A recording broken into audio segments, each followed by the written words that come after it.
خلينا نشوف بقية الطلاب شو معبرين ايش كاتبين.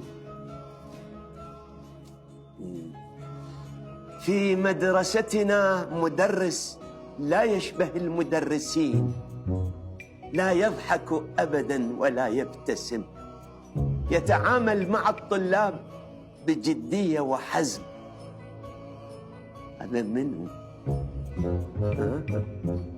لا يتغير ولا يغير طريقة لبسه ولا تسريحة شعره ولا طريقة كلامه عليه.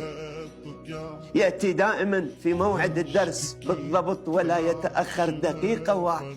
هذا أني علمت من هذا المدرس. وين التكملة؟ هذا من الطالب حتى بمكان